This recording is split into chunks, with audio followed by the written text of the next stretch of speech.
Boy, that was some kind of dream. I could have sworn I was fighting people. Oh, man. Hey, Scotty, are we live yet? Yeah, we're live. Oh, my God, we're live. Oh, my goodness. What's happening here? What's happening? Why are these guys on the ground? What happened? Hey, Mike. Mike DePasquale. Man, you're famous. You know that? You are incredible. I'm Kelly Hart with Channel 9 News. You've always been one of my greatest karate guys. Thanks a lot, I mean, Kelly. Martial arts is your thing. Pleasure to be here. With me is Mike DePasquale, who is the, why don't you tell him what this is? Well, I'm the publisher, founder of this magazine, Karate and Fitness International. I'm also the writing for Muscle Training Illustrated, which is a sister company.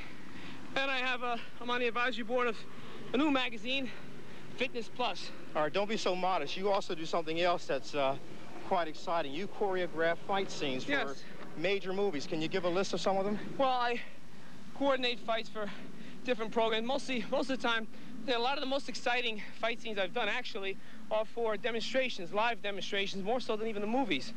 Halftime shows for the Nets, shows for muscular dystrophy. King of the Kickboxers, which is a movie which was done out in Bangkok, which I was in. We did some coordinating in there. I do a lot with my students as well. I still run some schools, as well as some of the movies things that I'm doing right now. I'm supposed to go to China, Beijing, China, in about 4 or 5 weeks to do a film for 6 weeks to star in a role, as well as coordinate some of the fight sequences. And my schools are in Bergen County as well. Do a lot of training in the schools as well. Now, let me ask you, you're also involved in something else, and that's an anti-crime program. And as a matter of fact, if I turn around, I'm wearing one of his T-shirts, which is pretty much a bold statement about martial arts being dedicated towards fighting crime. Tell us a little bit about that, Mike. Well, it's an organization I started in 1982 called the Federation of United Martial Arts Crusade Against Crime.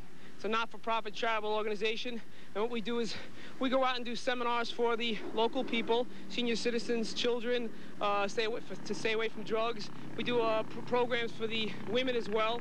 Handicap, we do a lot of disabled people, a lot of programs for the muscular dystrophy organization, a lot of other organizations we do also.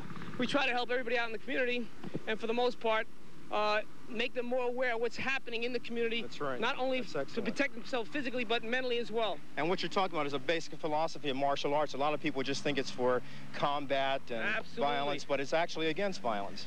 I'll tell you, honestly speaking, Kelly, when it comes down to it, the environment is more important. When you look around you and you can secure yourself before the situation becomes physical, that's self-defense. Okay, you have to teach the children, the women, everybody out there today that if they're in an area and they know there could be a problem, look around you. Take a look at your surroundings. That's more important than learning self-defense and trying to combat it when it gets to that point. That's right. Michael, I thank you so much for joining us.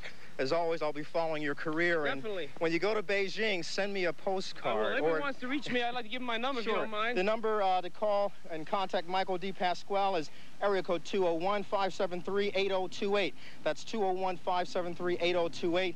He's a genius in his field, and he can teach you just about everything there is to know about martial arts. Let's see some of the guys who are working out some of their routines. Yeah, let's see what's going on here. There we go. There we go. Combat drills of self-defense. We'll be back on 9 Broadcast Plaza right after this.